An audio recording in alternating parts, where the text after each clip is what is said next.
Alors, je suis Marie-Madeleine Salbon et je suis très heureuse d'animer cette table ronde pendant cette heure. Nous avons plusieurs experts qui vont aborder le sujet de l'intelligence artificielle aujourd'hui en matière de veille. Ça va, vous entendez bien là? Oui, merci. Et donc, nous avons nos participants ici. La personne qui va commencer, c'est Mounir Roujdi, que vous avez ici. Mounir, bonjour. Qui est consultant international en market intelligence et en innovation, qui est docteur en intelligence compétitive et administrateur à l'Académie de l'intelligence économique. Donc il va nous présenter sa vision concernant ces évolutions qui comprennent évidemment toutes les évolutions d'intelligence artificielle. Michael Réau ici, qui est le président fondateur de la plateforme et du système de solutions SimDop, bien connu ici à Documation, qui va nous confier un peu son expertise en méthodologie et ses exemples clients. Et puis Mouna, ici, bonjour Mouna, Eladani, qui est consultante, qui est spécialisée en intelligence économique, gestion de l'information, et qui est aussi, avec son double parcours, une universitaire, qui est enseignante-chercheuse à l'université d'Angers, et qui développe et encadre de haut la main un master très performant qui forme donc des veilleurs et dans une perspective mixte, donc avec son double profil, entreprise et enseignement des techniques de veille et des fondamentaux concernant les méthodes de veille. Donc je pense que notre session va être fort intéressante avec ces différentes vues. Et je laisse Mounir introduire la session avec ses constats. Voilà, merci Marie-Madeleine. Bonjour à toutes et à tous. Merci de vous être inscrits ici, dans cet atelier. Surtout que moi, je suis comme les acteurs de cinéma. Je suis payé au nombre de places vendues de cinéma. Donc, si vous êtes ici, non, je vous rassure, hein, je ne suis pas payé. Dans les activités de veille, la surveillance est permanente. La collecte d'informations systématique, l'analyse est une règle et la diffusion du livrable est nécessaire. Partant de cela, que peut-on automatiser dans la veille? Parce que vous avez le titre « Veille automatisée versus veille humaine ». Mais déjà, que peut-on automatiser dans une veille? On ne peut pas tout automatiser dans une veille. On peut automatiser la collecte. Effectivement, c'est plutôt simple, un outil peut le faire. On peut automatiser la surveillance. On peut automatiser la diffusion. Bien entendu, quand je dis automatiser, ce n'est pas on appuie sur un bouton et tout se fait tout seul. Il y a de la configuration, il y a de l'organisation à mettre en place. Par contre, on aura du mal à automatiser l'analyse. Alors bien sûr, il y a des outils, ce que j'appelle des outils d'aide à l'analyse ou d'aide à l'interprétation d'informations. Mais on ne peut pas automatiser 100% une analyse parce que dans tous les cas, c'est l'humain qui va prendre la décision. Quel que soit l'outil qui est en place, quels que soient les outils qui vont nous aider à analyser de l'information, c'est nous qui allons prendre une décision. Et on ne peut pas automatiser aussi l'identification des sources d'information. Vous pouvez avoir des packs de sources, vous pouvez avoir des listes de sourcing, mais ça sera toujours au veilleur de sélectionner les sources qu'il souhaite surveiller. Partant de ce principe, donc qu'est-ce qu'on peut automatiser et qu'est-ce qu'on ne peut pas automatiser? Prenons un exemple. Je suis une entreprise agroalimentaire. J'utilise beaucoup le sucre dans la fabrication de mes produits. Je m'intéresse beaucoup au prix du sucre et je veux faire une veille sur le prix du sucre.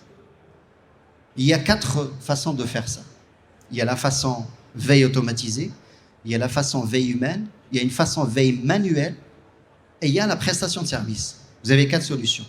Qu'est-ce qui va nous pousser à faire l'une ou l'autre de ces solutions? Parce qu'il n'y a pas de solution miracle. Moi, je ne suis pas ici de vous dire prenez la veille automatisée, c'est la meilleure. Faites la veille humaine parce que c'est plus pertinent. Non. Cette veille, la veille sur le sucre, le prix du sucre, dépendra de plusieurs facteurs qui vont nous emmener à choisir l'une des solutions. Des facteurs économiques, des facteurs socio-économiques, des facteurs culturels, l'environnement, les objectifs de la veille, pourquoi on fait cette veille, le type de veille qu'on veut faire. J'ai parlé du sucre. Quel type de sucre? Est-ce que c'est tous les types de sucre, le saccharose pur, la mélasse, le liquide? quelle zone géographique? Parce que là aussi, cela aussi déterminera le type de veille qu'on va prendre. Je prends un exemple. Je veux faire cette veille en surveillant le cours du sucre. Parce que vous savez, le sucre fait partie des matières premières et vous avez des cours officiels qui sont publiés sur des sites. C'est une information qui est plutôt facilement accessible. Donc, je peux mettre en place une surveillance automatique sur cette information qui va me remonter à chaque fois qu'il y a un changement sur le cours du sucre. Par contre, si je veux connaître le prix de vente des producteurs de sucre, cette information, vous n'allez pas trouver sur un site internet. La différence entre le cours du sucre et le prix de vente des producteurs, c'est qu'entre-temps, il y a des négociants qui sont passés. Vous avez les producteurs du sucre qui vont vendre leur production à des négociants, à des traders, et après, vous avez le cours. Mais moi, en tant qu'entreprise agroalimentaire, peut-être que je m'intéresse à devenir négociant. Pourquoi ? Peut-être que je souhaite maîtriser toute la chaîne de valeur du sucre, en fait. C'est-à-dire du producteur jusqu'à mes usines. Et dans ce cas-là, je dois connaître le prix producteur. C'est ce qu'on appelle une information terrain. Parce que là, il faudra voir avec les producteurs à quel prix ils ont vendu. Alors, croyez-moi, c'est une information qu'on peut avoir facilement auprès des producteurs. Ils ne sont pas dans une optique intelligence économique. Vous êtes qui? Pourquoi vous demandez? Les producteurs de sucre, comme les producteurs de cacao, comme les producteurs de café, eux, tout ce qu'ils veulent, c'est vendre. Au contraire, ça les intéresse de savoir combien les autres ont vendu. Il faut savoir que dans certains pays, le même pays, vous avez des zones, les producteurs, ils ne savent pas à quel prix l'Ouest a vendu le même produit. Ils ne sont pas au courant. Parce que c'est les négociants qui passent, ils prennent tout, et après, ils décident de la revente. Donc, si je dois faire une information, récupérer cette information de terrain auprès des producteurs, un outil automatisé ne me servira à rien, parce que la source, elle est totalement humaine. Il faut que j'interagisse avec elle de manière humaine, manuelle. Dans ce cas-là, je vais vous dire, si c'est ça, il faudra faire soit une veille manuelle, soit une veille humaine. Alors, c'est quoi la différence entre les deux? Une veille humaine utilise des outils. Elle peut utiliser des outils de visualisation de données. Elle peut utiliser des outils de business intelligence. Elle peut utiliser des petits plugins de surveillance, des petits outils gratuits. Ça utilise des outils. Une veille manuelle, il n'y a aucun outil, à part votre email et votre navigateur. C'est-à-dire qu'avec une veille manuelle, vous devez visiter les sites si l'information est en ligne, manuellement, et collecter l'information manuellement. Avec une veille humaine, on peut mettre des outils qui vont surveiller automatiquement, et ainsi de suite. Donc vous voyez, ces 4 solutions, il n'y a pas une qui est meilleure que l'autre. C'est faux, ça serait faux de dire ça. C'est facile de dire que la veille manuelle, c'est ce qu'il ne faut pas faire, et que la veille automatisée, c'est ce qu'il faut mettre en place. Moi, je vous dirais non. C'est quoi votre besoin? C'est quoi vos contraintes? C'est quoi vos cibles géographiques? Où se trouve l'information que vous recherchez? C'est d'abord ça. Une fois qu'on a délimité tout ça, c'est quoi les langues aussi quand on va traiter? On parle du sucre. Premier producteur de sucre au monde, je crois que c'est le Brésil. C'est-à-dire que peut-être que je dois faire ma veille en portugais. Pas en français, pas en anglais, pas en espagnol. Et donc tout cela va déterminer qu'est-ce que vous allez choisir dans les 4 solutions. D'accord? Et il faut savoir que la qualité d'une veille ne dépend pas des outils et ne dépend pas des sources. En premier, je veux dire. Le premier, c'est le facteur humain. On peut faire une très bonne veille avec peu de moyens, comme on peut faire une très mauvaise veille avec tous les moyens possibles et imaginables. Et ce que j'essaie de vous dire, c'est que pourquoi j'insiste beaucoup sur ce départ, sur le fait d'analyser le besoin, de comprendre où est-ce qu'on va, comment on va le faire, c'est pour que vous ne tombiez pas dans le piège comme ceux qui ont acheté des outils, ils disent ben, l'outil ne fonctionne pas, ou la plateforme de veille ne fonctionne pas. Parlons de plateforme de veille. La plateforme de veille ne fonctionne pas. Ça veut dire quoi, la plateforme de veille ne fonctionne pas? Ça veut dire quoi? La plateforme de veille est un outil, est un programme informatique, comme Microsoft Office, comme l'exemple que je donne toujours, c'est quelqu'un qui fait un master, un doctorat, ou qui doit rédiger un rapport. Il peut utiliser n'importe quel logiciel de traitement de texte, même Office 360. Mais quand vous lancez Word, il est vide. Hein. Ce n'est pas Office qui fait le rapport à votre place. C'est vous qui faites le rapport. Office n'est qu'un outil. La plateforme de veille, ce n'est qu'un outil. Si vous avez acquis la plateforme de veille, quels sont les termes de référence que vous avez mis en place, en fait? Parce que, contrairement à ce qu'on peut penser, n'importe quel éditeur, je ne parle pas que de la veille, n'ont aucun intérêt à vendre leur outil chez quelqu'un qui va dire après l'outil ne fonctionne pas. Parce que le bouche à oreille est très important. Si moi je dis que l'outil est important et j'ai un ami qui me dit bah, tiens, toi tu utilises tel outil, est-ce qu'il est bon? Non, il ne fonctionne pas. Bah, l'autre, il ne va pas l'acheter. Mais l'idée, c'est il faut définir bien votre besoin pour ne pas tomber dans le piège. Donc, ce qu'il faut garder en tête, c'est qu'il y a 4 solutions. Veille automatisée, veille humaine, veille manuelle et prestation. Le choix dépend du contexte, des objectifs, des cibles et de l'environnement socio-économique. Alors, après cette introduction très claire et bien exposée, Michael va continuer à nous développer ce qui concerne les organisations avec des outils d'intelligence économique, artificielle. Merci. Bonjour tout le monde. Et évidemment, je souscris à 300% aux propos de Mounir. Donc déjà, on va gagner du temps. Je vais essayer de ne pas me répéter, mais c'est vraiment vrai et important ce qui vient d'être dit.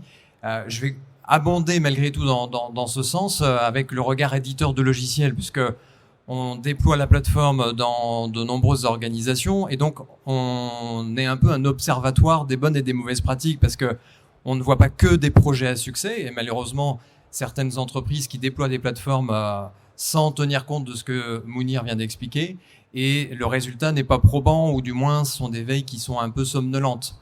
En revanche, et heureusement, on en a d'autres et de plus en plus qui abordent le sujet de la veille stratégique comme étant uniquement un outil au service d'eux. Et le fait déjà de raisonner de cette manière-là dans le déploiement d'une plateforme, ça change complètement la donne, parce qu'il y a cette expression de besoin en amont, mais aussi parce que en aval, il va y avoir une vraie exploitation des informations.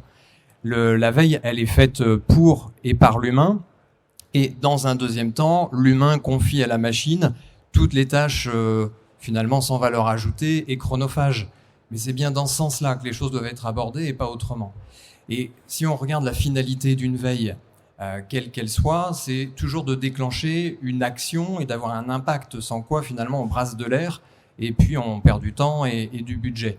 S'il s'agit par exemple de créer des partenariats, on sait bien que le facteur humain dans la création de partenariats, il est majeur. Donc la veille, elle ne va faire que contribuer à identifier l'acteur que l'on souhaite aborder, mais tout le travail de savoir quel type d'acteur on cherche, d'aborder ce partenaire potentiel, de nouer le partenariat, c'est 98% de facteur humain.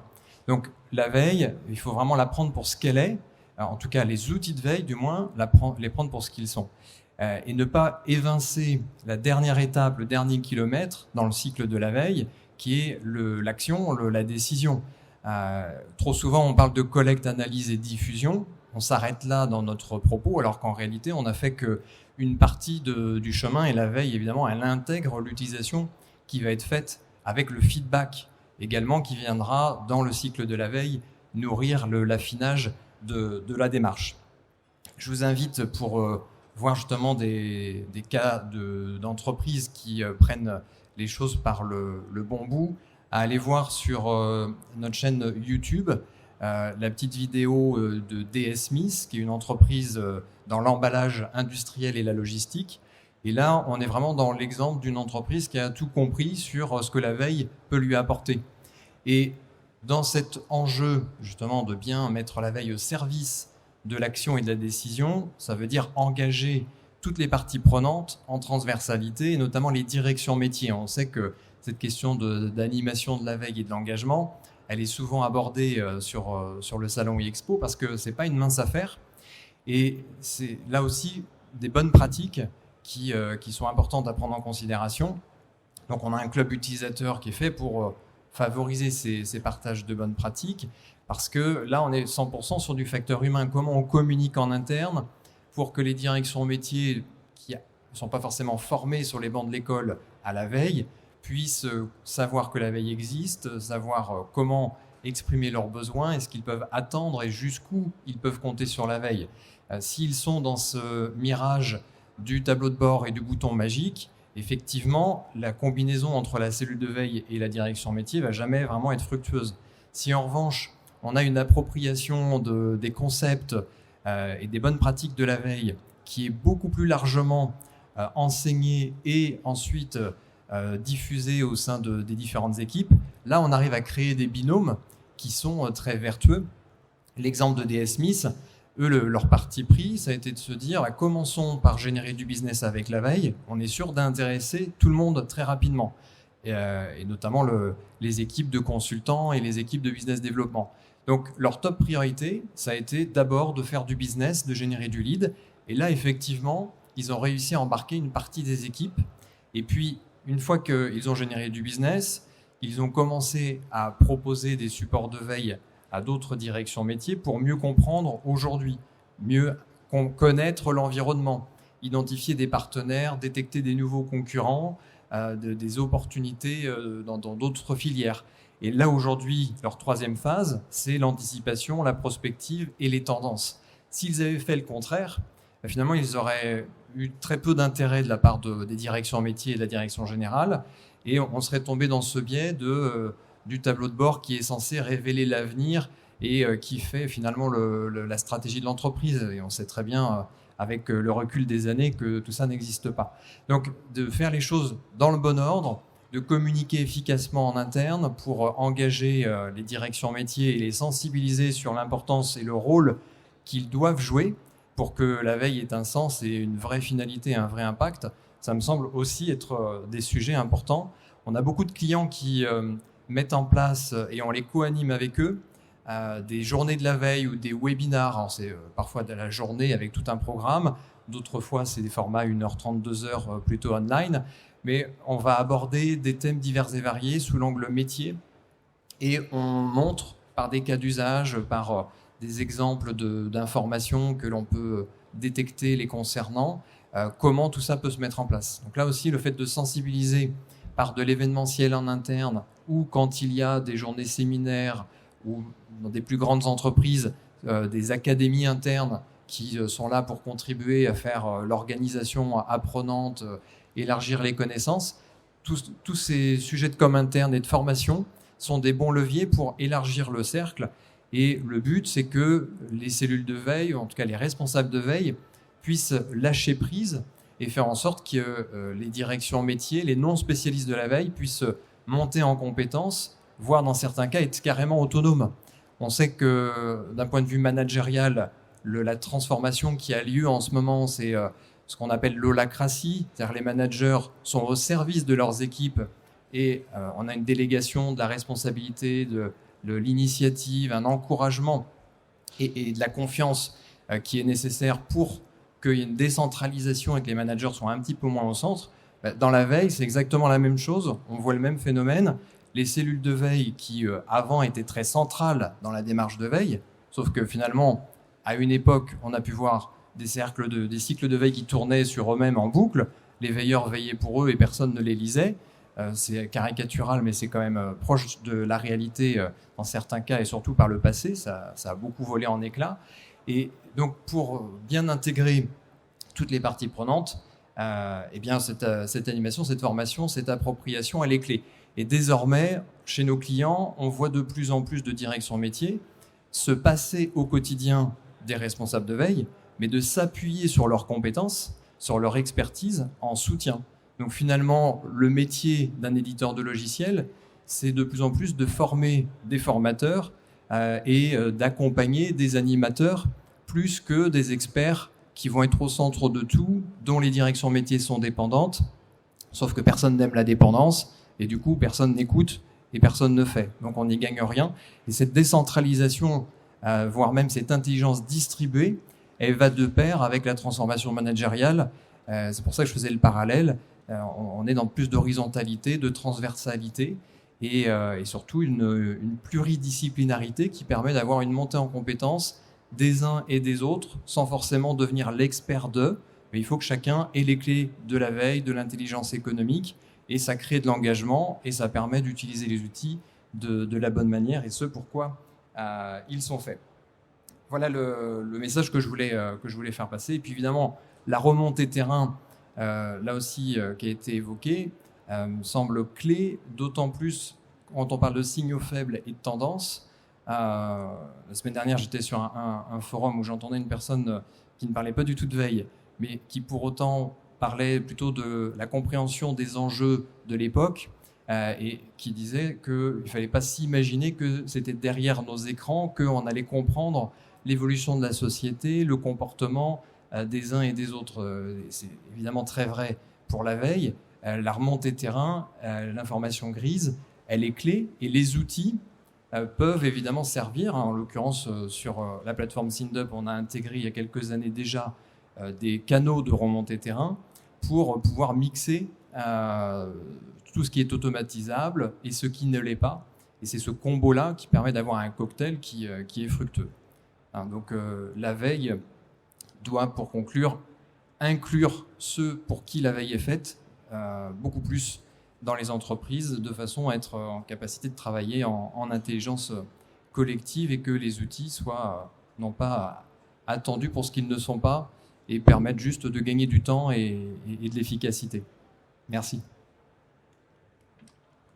Voilà, c'est très intéressant parce que ça confirme des tendances qui ont été soulignées dans d'autres tables rondes cette année ici à Documation. Et donc Mouna Al-Alami va nous parler de son expérience client avec sa double casquette de consultant et académique. Voilà. Merci. Merci. Bonjour tout le monde. Alors, je vais commencer par un constat. Si nous admettons que la veille manuelle est un processus de collecte, de traitement, d'analyse et de diffusion de l'information par un individu, et que ce processus, bien évidemment, va devenir automatique lorsqu'on va déployer un outil, on passe de la collecte manuelle à l'automate de collecte, du traitement manuel au traitement automatique, de l'analyse à la pré-analyse, chose qui est offerte par les outils de veille, et de la diffusion manuelle à la diffusion automatique. Or, personnellement, je pense que même le concept de veille manuelle doit être revu, puisque dès les années 90, avec l'avènement du web, nous disposons des outils de veille qui sont segmentés selon le périmètre fonctionnel, le modèle économique et aussi selon d'autres aspects, notamment le type d'architecture. Par conséquent, je me permettrai donc de reformuler un petit peu la problématique qui nous réunit autour de cette table, en se posant la question sur comment placer l'humain au cœur d'un dispositif de veille automatisé. Alors, la mise en place d'une dynamique de veille nécessite un outil, mais aussi l'intervention humaine pour maintenir ce système, développer une organisation et des techniques d'animation. Tout d'abord, concernant l'outil, si vous souhaitez couvrir une partie du processus de veille, vous allez utiliser un outil gratuit. Par contre, si vous voulez couvrir le processus dans sa globalité, il est opportun d'utiliser un outil payant. L'intérêt, c'est quoi? C'est de mettre en sous-surveillance les sources informationnelles, gagner du temps pour classer vos informations, disposer d'outils pour pré-analyser de l'information et stimuler la curiosité du veilleur, disposer de plus de temps pour pouvoir donner du sens à l'information, faire parler les données, et aussi pouvoir, à travers ce processus-là, essayer de maintenir le système. Donc, pour pouvoir maintenir cet outil ou ce dispositif-là, l'humain va intervenir. Pour cela, il va interagir avec les acteurs pour pouvoir co-créer du sens, transformer l'opportunité en une réalité bien concrète, déduire et identifier les signes d'alerte précoce ou encore les signaux faibles, et aussi remonter de l'information. Alors mes collègues, ils ont parlé de l'information d'origine terrain. Effectivement, avec un outil, on cible surtout la veille web, donc toutes les informations qu'on pourrait retrouver au niveau des sites électroniques, sur le web surfacique ou le web profond. Par contre, on a besoin, pour pouvoir créer une vraie dynamique de veille au sein d'une entreprise, de faire intervenir l'humain sur le terrain pour pouvoir remonter le type d'informations dont mes collègues ont parlé, des informations d'origine terrain. Ce sont des informations qu'on peut recueillir en mobilisant un réseau humain. Alors, J'ai entendu tout à l'heure Mounir dire comme quoi cette information, donc pour pouvoir remonter cette information, on a besoin de l'humain. Oui, effectivement, on a besoin de l'humain pour pouvoir remonter ce type d'information. Sauf que ce que je constate aujourd'hui, c'est que les entreprises sont tellement conscientes de l'intérêt de cette information, de ce type d'information, qu'ils ont réfléchi à comment automatiser cette remontée d'informations et ils ont pensé à mettre en place carrément des dispositifs de veille complets, des dispositifs qui incluent une organisation, un processus, des techniques d'animation, des mécanismes de reconnaissance. Je m'explique. L'outil est opportun pour pouvoir collecter des informations d'origine web. Il nous permet de gagner du temps, il nous permet de mettre sous surveillance nos sources informationnelles, il nous laisse du temps pour pouvoir analyser l'information, la colorer, lui donner du sens.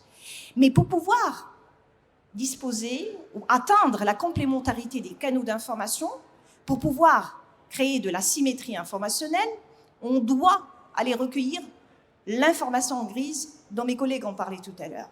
Et cette information grise, ou cette information d'origine terrain, c'est une information qui peut être fiable, de qualité, qui peut créer de la différenciation par rapport aux services, aux produits, aux processus et au niveau des marchés. Alors, quel genre d'informations que l'humain pourrait remonter et qui pourrait être bénéfique pour l'entreprise? Par exemple, le fait d'avoir une information sur un produit qui sera lancé par le concurrent. Vous voyez bien que c'est une information qu'on ne peut pas retrouver sur le web. C'est une information qui parle du futur et qui peut vraiment impacter notre business, notre image ou encore notre réputation. Donc ce genre d'informations, ils peuvent être recueillis par un réseau humain. Et aujourd'hui, les entreprises sont tellement conscientes de l'intérêt de remonter de ce genre d'informations qu'ils ont pensé, comme je disais, à automatiser le processus pour pouvoir recueillir cette information. Donc, dans certaines entreprises, on a pensé à une certaine organisation, c'est-à-dire qu'on a créé des profils d'acteurs qui vont prendre la charge de recueillir cette information, de la traiter et de la transmettre à la bonne personne pour prendre la bonne décision. Par conséquent, on retrouve dans ce type d'entreprise un contributeur, c'est-à-dire une personne qui remonte l'information, un responsable, un expert qui va traiter cette information, qui va l'analyser, un responsable d'action qui va mettre en place un plan d'action ou de correction suite à l'information remontée, parce qu'encore une fois, comme disait Michael, l'objectif, c'est pas de mourir instruit, c'est pas de cumuler de l'information, mais plutôt de mettre en place des plans d'action et de correction. Donc, tout un dispositif qui a été mis en place dans pas mal d'entreprises, et j'ai dû contribuer à ces processus-là, et je vu comment ces processus ont impacté le business de ces boîtes. Alors, autre chose qu'il faut prévoir lorsqu'on parle de l'information d'origine terrain, c'est les techniques d'animation. Ça veut dire quoi? Quand vous êtes sur une veille web, vous collectez de l'information à partir des sources électroniques. Mais quand vous mobilisez un réseau humain sur le terrain, il faut que ce réseau soit toujours motivé pour vous remonter de l'information fiable et de qualité, de l'information qui est liée au facteur clé de succès de votre entreprise. Donc pour cela, vous avez besoin de créer des mécanismes de reconnaissance, de développer des techniques d'animation, et c'est ce qui se fait dans le cadre des dynamiques de veille, d'une manière générale. Donc, des exemples concrets, il y en a plusieurs. Il y a même des articles qui ont été publiés qui parlent un petit peu de comment on peut s'organiser, comment on peut atteindre cette dynamique. Tout ça pour vous dire que l'outil, c'est utile, il nous facilite la tâche, il nous laisse du temps pour pouvoir donner du sens à l'information, pour pouvoir faire parler nos données. Mais à côté, il y a l'organisation, il y a les techniques d'animation, il y a l'humain dont la présence est essentielle, que ce soit pour maintenir ce système, pour le rendre vivant, parce que c'est une plante à arroser, un système à maintenir, et aussi pour pouvoir créer cette complémentarité des canaux d'information, c'est-à-dire mixer ou ajouter à cette information web de l'information terrain qui pourrait être, qui peut venir sur le même environnement, pourquoi pas, parce que justement, la remontée terrain ne se fait pas manuellement. Aujourd'hui, la majorité des entreprises qui ont opté pour cette dynamique de veille, ils utilisent des outils pour pouvoir automatiser. Michael a expliqué tout à l'heure comme quoi les éditeurs de logiciels sont conscients de l'intérêt de cette information. C'est pour ça qu'ils ont pensé un petit peu comment elle peut être injectée au niveau des plateformes. Mais à partir de mon expérience, je peux vous dire que pas mal d'entreprises ont réussi à développer, donc à utiliser les outils de veille dédiés au web pour pouvoir automatiser la remontée terrain. Mais à côté de cela, ils ont ajouté une organisation, c'est-à-dire des interlocuteurs, des personnes qui ont été identifiées pour pouvoir remonter, traiter, analyser, vérifier cette information et mettre en place des plans d'action suite aux informations remontées. Ils ont développé des processus, on sait qui fait quoi. Donc une personne qui contribue, l'information est aiguillée vers une personne qui va vérifier la véracité de cette information, puis cette information, elle est traitée par le département métier concerné. Ça pourrait être une information qui peut concerner soit la direction marketing, soit la direction des ventes. En tout cas, on sait à qui doit-on aiguiller l'information. Donc tout le monde collabore, tout le personnel de l'entreprise collabore pour pouvoir justement atteindre cette dynamique. Il y a une intelligence collective qui se développe, et derrière cette intelligence collective, il y a l'outil, mais toujours l'humain, qui cherche toujours cette asymétrie informationnelle pour pouvoir prendre la bonne décision au bon moment. Voilà, je vous remercie. Merci beaucoup, Mouna, pour cet exposé bien clair, bien dynamique. Et c'est vrai que Mounir voudrait rajouter des précisions concernant ce qui a été dit, parce que c'est vraiment important. Oui, c'est juste une petite précision. D'ailleurs, je remercie mes amis de leur intervention. En fait, toujours sur le terrain, parce que c'est quelque chose auquel j'ai été confronté. Alors, on a parlé de la collecte, je pense que tout le monde a compris. Mais vous savez, dans le terrain, il y a parfois aussi le problème de diffusion de l'information sur le terrain. C'est-à-dire qu'on a fait tout très bon. Et là, c'est un exemple que j'ai concret. C'était un système de veille qu'on avait mis en place. Il y avait même un réseau de veille. Il y avait plusieurs institutions. C'était vraiment si vous voulez, le système de veille 5 étoiles. Hein. Tout y est, les outils, les formations, le réseau, l'intelligence collective, tout cela, la collecte, le sourcing. Tout fonctionnait très bien, l'analyse, validation, bref, tout. Il y avait des livrables et on s'est rendu compte qu'il y avait un livrable, il était impossible à diffuser de manière classique, bulletin ou newsletter ou autre. Pourquoi ? Parce qu'au fait, la catégorie de la cible qui devait recevoir ce type de livrable ne se connectait pas sur Internet, n'avait pas accès à Internet. Et ils étaient dans une zone où c'est pas possible. Leur envoyer un bulletin, ça sert à rien. C'est comme si on mettait... comme on dit, de l'eau dans du sable, dans le désert, c'est-à-dire ça disparaît tout de suite. Donc il fallait trouver une solution. Alors la solution, c'est on a dû passer par des ONG locales qui sont présentes. Ces ONG, heureusement, on les avait intégrées dès le départ dans le projet parce qu'elles étaient considérées aussi comme source d'information terrain. Et du coup, c'est ces ONG qui diffusent ce livrable sur place. Vous savez comment ? C'est l'animateur de l'ONG qui reçoit le bulletin classique par email, il imprime et il va le lire. Il va réunir les personnes dans ces zones géographiques et il les lit. Mieux encore, ce livrable ne servait absolument à rien de l'écrire en français ou en anglais. Parce que dans cette zone, on ne maîtrisait pas beaucoup ces langues. On maîtrisait une langue locale. Donc, on devait faire ce livrable en français ou en anglais. Il fallait faire un choix. C'était en français. Et l'animateur local l'imprimait. Et lorsqu'il expliquait ce qu'il y avait dans le bulletin, il le disait dans la langue locale. Donc, vous voyez, on a tout fait parfaitement, mais on est arrivé jusqu'au point final qui est la cible du livrable. Parce que si lui, il n'a pas ce livrable, quelle décision il va prendre ? Michael l'a dit, il faut prendre une décision. Et cette décision va avoir un impact sur la compétitivité de cette région, justement, parce qu'elle en dépendait. Donc, on a parlé de l'information terrain en collecte, mais parfois, il y a aussi des problèmes de l'information terrain en diffusion. Merci. Petite urgence. Alors, maintenant que nous avons fait un peu le tour de toutes ces questions d'organisation et de vision plus globale pour intégrer les différentes techniques de veille, pensée de veille, organisation de veille, je crois qu'il faudrait que vous profitiez de nos experts ici et poser vos questions concernant votre vision ou vos propres problématiques. Alors, je vais me déplacer avec le micro et prendre vos questions. Allez-y. Bon, moi, j'avais une question pour les 3 intervenants. Moi, j'ai travaillé dans la veille en tant que responsable veille pendant plus de 16 ans. Et pour vous, quel est le le split, c'est-à-dire qu'on parle de veille humaine, on parle de veille automatisée. Quel est le pourcentage? Si vous voulez donner un scoring, un pourcentage à l'utilisation de la veille automatisée par rapport à la veille humaine, quels sont vos retours là-dessus? C'est-à-dire que pour une certaine réussite, est-ce qu'il faut automatiser à 70% et 30% destinés à la veille humaine ou le contraire? Donc, j'aimerais avoir votre idée là-dessus parce que moi, j'ai ma propre idée là-dessus. Alors, Si vous me permettez, tout d'abord, je vais vous dire une chose. Il n'y a pas de processus idéal. C'est-à-dire que là, ce qu'on essaye de faire, à travers ma petite expérience dans la mise en place des dispositifs de veille, j'ai compris qu'on peut mettre un dispositif qui peut fonctionner dans une entreprise X, mais qui ne pourra pas fonctionner dans une entreprise Y. Donc, il faut l'adapter en fonction du contexte, en fonction de la taille, de la culture et de la structure de l'entreprise.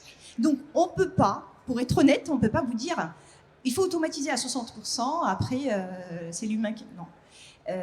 Il faut, encore une fois, essayer de prendre les bonnes pratiques dans les différents processus qu'on pourrait vous présenter et essayer de l'adapter en fonction de la taille, de la culture et de la structure de l'entreprise dont vous êtes, dans laquelle vous voulez mettre en place votre dispositif. Une dernière chose que je voulais juste signaler, que je voudrais bien souligner, c'est que, encore une fois, l'outil, il nous fait gagner du temps. Donc là, on est sur de l'automate de collecte. Donc on a plus de temps pour pouvoir analyser de l'information. Et c'est ça la finalité de la veille, pour qu'on puisse par la suite mettre en place des plans d'action ou des plans de correction. Mais l'humain, la présence de l'humain est très importante. Je ne peux pas donner de pondération de combien il doit contribuer, mais tout ce que je sais, étant donné que j'ai mis en place moi-même des dispositifs de veille, j'étais toujours présente avec l'outil. J'étais tout le temps présente, j'accompagnais les contributeurs, j'accompagnais les autres veilleurs, j'accompagnais tous les acteurs du dispositif pour que mon processus reste vivant. C'est pour ça que je parlais tout à l'heure d'une plante arrosée ou un système à maintenir. Donc une présence, une forte présence, parce que je suis convaincue que, comme je disais tout à l'heure, Mounir, je peux avoir l'outil le plus performant du monde, mais s'il n'y a pas une équipe dynamique qui suit tout le temps, qui interagit avec les autres acteurs, qui crée une intelligence collective, qui crée de la proximité vis-à-vis des contributeurs ou encore vis-à-vis des départements concernés, le système va échouer. J'ai connu pas mal d'entreprises qui ont eu des plateformes payantes, intéressantes, qui n'ont pas réussi, d'autres qui ont commencé avec des outils gratuits, et là aujourd'hui ils sont sur des dynamiques de veille. Donc c'est pas une règle, mais en tout cas, ça dépend de l'entreprise, mais en tout cas, je sais bien que l'outil facilite la tâche et l'humain doit être derrière tout le temps. D'accord ? Super, oui. Alors, d'autres questions ? Allez-y. Allez-y, présentez-vous.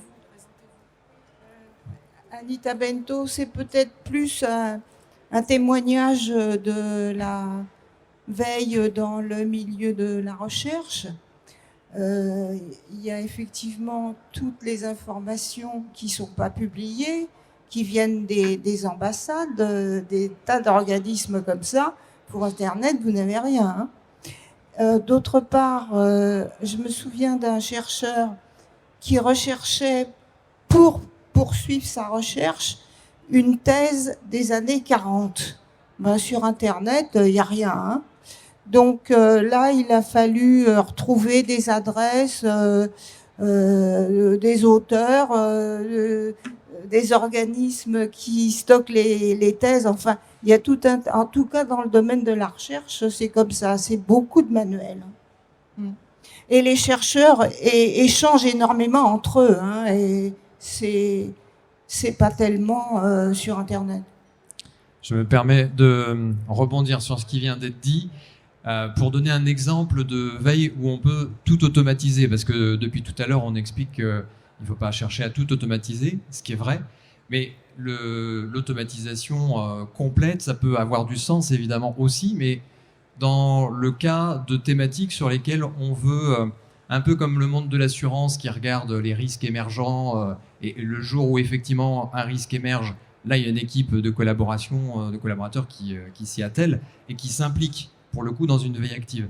Donc il est intéressant d'avoir des axes de veille sur lesquels on ne souhaite pas investir du temps humain, parce que ça a un coût, Mais on veut quand même suivre de loin ce qui s'y passe. On n'est pas certain qu'un jour on soit concerné, mais on a un doute. Donc on peut comme ça avoir quelques filets pour essayer d'observer ce qui peut se passer dans des cercles assez éloignés de l'activité de l'entreprise. Et au moins le jour où on a besoin de rechercher une information, on a déjà des tableaux de bord qui permettent de faire 2-3 recherches de mots-clés spontanées et de tout de suite, grâce à ce travail de filet pour capter les informations pertinentes sur une thématique, ça permet tout de suite d'avoir une base de connaissances dans laquelle fouiller.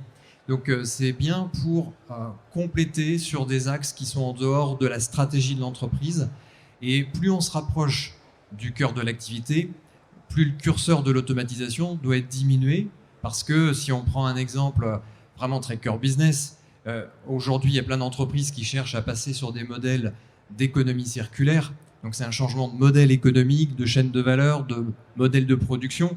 On imagine bien que si on a une veille 100% automatique et que personne ne s'implique, ça ne va pas changer le modèle économique de l'entreprise. Donc il faut, pour le coup, avoir plus d'humains sur le sourcing, plus d'humains sur l'analyse, plus d'humains sur l'utilisation de ces informations pour la mise en œuvre, les plans d'action.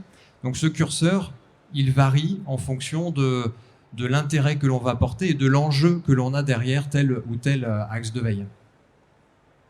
Voilà, bravo, c'est intéressant. Si vous permettez, il y a juste un petit détail, parce que tout à l'heure, vous parlez par rapport à votre témoignage, vous parlez de la recherche d'une thèse des années 40. Alors, j'aimerais bien faire un petit peu la différence entre une activité de veille et une recherche de l'information. Donc, la recherche de l'information, c'est quelque chose de ponctuel. Je cherche une thèse des années 40, de tel ou tel auteur. Par contre, si on veut mettre en place une activité de veille, c'est quelque chose qui va s'inscrire dans le temps, qui a un enjeu stratégique. Et on a les grandes lignes, mais on ne sait pas ce qu'on va trouver. Par contre, là, vous savez ce que vous recherchez.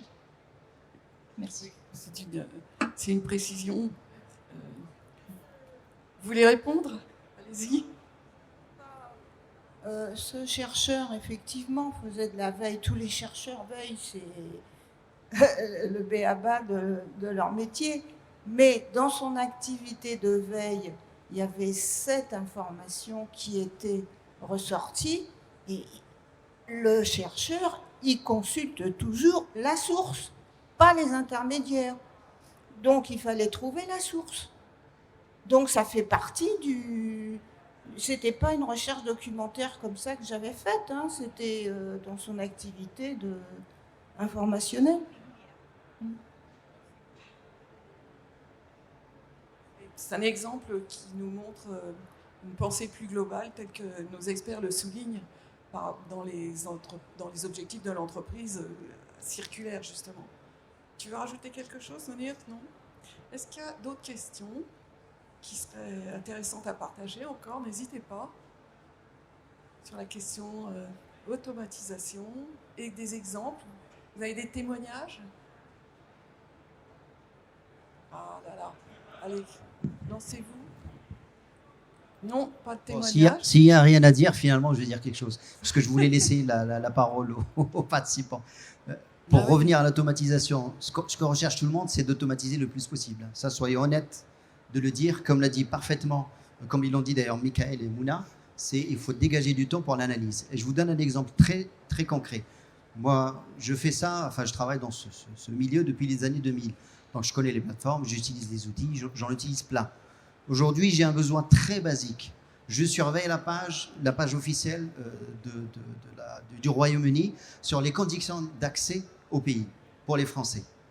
Je n'ai pas mis en place un axe de veille ou quoi que ce soit. J'ai pris une application que j'ai installée sur mon téléphone qui surveille cette page. Voilà. Parce que c'est un besoin très spécifique et très temporaire.